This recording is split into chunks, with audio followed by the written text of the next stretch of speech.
भोपाल के रोशनपुरा चौराहे पर आदिवासी रोहतास सामाजिक महासभा द्वारा मणिपुर में शर्मसार करने वाली घटना, महिला को निर्वस्त्र कर घुमाया गया, एक महिला को जिंदा जला दिया गया। मणिपुर की घटना को लेकर आज धरना प्रदर्शन किया गया। आदिवासी रोहतास सामाजिक महासभा के पदाधिकारियों ने सरकार से मांग की है, देश में इस तरह की घटनाओं पर रोक लगे एवं दोषियों के खिलाफ सख्त से सख्त सजा दी जाए।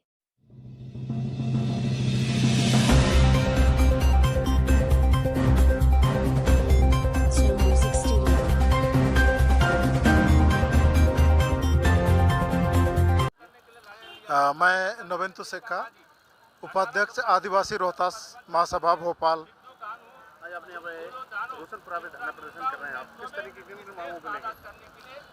हम लोग की मांग है कि आदिवासियों के खिलाफ आप देख रहे हैं कि मध्य प्रदेश में भी अमानवीय कृत्य किया जा रहा है।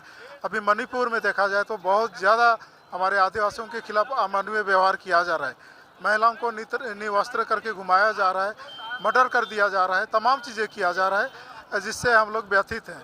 अभी तक हम लोग अफगानिस्तान के लिए ये सब चीज़ें सुनते थे, लेकिन भारत में ही आदिवासियों के खिलाफ इस तरीके से व्यवहार किया जा रहा है। महिलाएं सुरक्षित नहीं है, आपका कहना है? बिल्कुल सुरक्षित नहीं है, कम से कम हमारे आदिवासी महिलाएं तो सुरक्षित नहीं है। आप देखेंगे पिछले साल ही नेमावर, जो मध्य प्रदेश का शहर है, नेमावर में एक पूरा परिवार को मार के दफना दिया गया था। एक परिवार को पूरा 4-5 महिलाओं को दफना दिया गया था मार के। उसी प्रकार अभी आपने सीधी में पेशाबखंड देखा, मणिपुर में तो आप आए दिन दुर्घटनाएं हो रही है।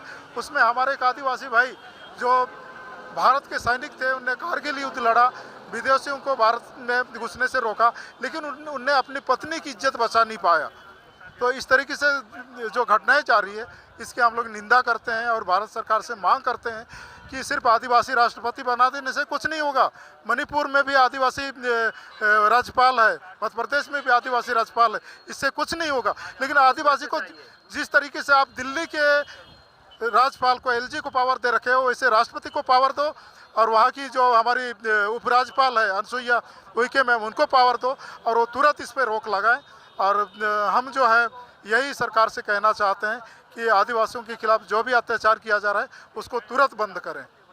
ये हमारे भारत देश के लिए तो बहुत ही बड़ी शर्मनाक है और निंदनीय घटना है, क्योंकि हम लोग जान रहे हैं कि आदिवासियों को पूरी तरह से दबाया जा रहा है, ऐसा हम लोग को महसूस हो रहा है। क्योंकि ये पहले तो यहाँ पेशाब कांड हुआ, उसके बाद में अभी मणिपुर में महिलाओं को नंगन करके घुमाया गया। ये तो जितना निंदा किया जाए उतना ही कम है, क्योंकि ये हमारे भारत देश के लिए अशोभनीय है और जो इसके लिए कौन जिम्मेदार होगा। सरकार से इसलिए हम मांग करते हैं कि सरकार से मांग करते हैं कि इस तरह की पुनरावृत्ति ना हो और जो घटना हुई है उसकी क्षतिपूर्ति भी किया जाए और दोबारा सजा दी जाए। दोषियों को सख्त सजा दी जाना चाहिए, ताकि आने वाली पीढ़ी, आने वाले समय में इसको दोबारा ना दोहरा पाए। आज हम लोग मणिपुर की घटना के विरोध में यहाँ इकट्ठे हुए हैं और जो मणिपुर में जो घटना हुई उसके हम कड़े शब्दों से निंदा करते हैं और शासन से हम अनुरोध करते हैं कि वहाँ जो भी है, जो भी जुर्म किया उनको सजा दे और जो भी वहाँ नुकसान हुआ है उसका भरपाई करे। मणिपुर की जो घटना हुई ये हमारे आधुनिक विकसित समाज के लिए बहुत ही निंदनीय है और ये बर्बरता ये किस युग को बताता है। हम लोग अभी तक बच्चों को पढ़ाते हैं इतिहास में पाषाण युग, आखेट युग और दुनिया को कौन सा युग, तो इस तरह से ये कौन सा युग में जा रहे हैं। आप देख रहे हैं सीधे सीधे ये अराजकता की ओर हम जा रहे हैं। हमारा देश कहाँ जा रहा है, यानी निरंकुश शासन की ओर इंगित करता है। ये सिर्फ मणिपुर का मामला नहीं है, पूरे देश के गरीब, दलित, दबे कुचलों को दबाकर, उनकी सारी संपत्तियों को हड़प कर, उनके जल जंगल, नदी नालों को कब्जा करके इस देश में पूंजीपतियों की अपनी नफरत की फसल पैदा हो और उसकी ओर इशारा करता है। ये देश कहाँ जा रहा है? ये देश संविधान को मानने वाला देश है। ये देश अम्बेडकर के बनाए हुए संविधान को मानता है। ये आदिवासी लोग संविधान को मानते हैं, ये दलित लोग संविधान को मानते हैं। संविधान के हिसाब से देश चलना चाहिए। और जो मैं कहना चाहती हूँ कि मणिपुर में जो हुआ है तो उसी वो आप सबको पता ही है कि मणिपुर में हुआ क्या है, तो उसी के विरुद्ध हम लोग यहाँ पर अपनी आवाज़ उठा रहे हैं। मौन प्रदर्शन है यहाँ और हम चाहते हैं कि हमारी आवाज़ जो भी है, मौन आवाज़ जो है वो हमारे राष्ट्रपति तक पहुँचे और इसके विरुद्ध कार्रवाई की जाए। मैं शरद सिंह कुमरे हूँ, सोशल एक्टिविस्ट हूँ भोपाल से। और मणिपुर में जो घटना हुई है उसके खिलाफ हम लोग यहाँ खड़े हैं। आज अनशन पर भी हम लोग गांधी भवन में हम लोग इनका सपोर्ट करने के लिए यहाँ आए थे।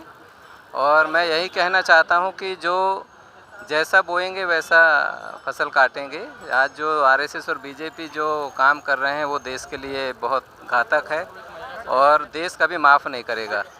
आज ये लोग अपने मन से जो लिखना है लिख लें इतिहास पर। इतिहास जो है ना, सच्चाई छिपेगी नहीं। यहाँ मिटा दोगे तो दुनिया वाले लिखेंगे। आज ग्लोबलाइजेशन हो गया है, पूरी दुनिया एक है और सब आपकी हरकतें, आपके कर्म जो हैं सब देख रही है जनता। और जो खासकर मैं राष्ट्रपति और जो हमारी राज्यपाल हैं वो आदिवासी समाज से हैं। उनको पता नहीं कैसा फील हो रहा है इस घटना से। उनको कुछ मतलब उनकी आवाज़ ही नहीं सुना है कि इसके बारे में उनकी प्रतिक्रिया नहीं आई है। ये बहुत ही निंदनीय है और मैं तो ये रिक्वेस्ट करूँगा कि वहाँ जाएं और कुछ करें। ये लोग सबसे बड़े पद में है राष्ट्रपति महोदय।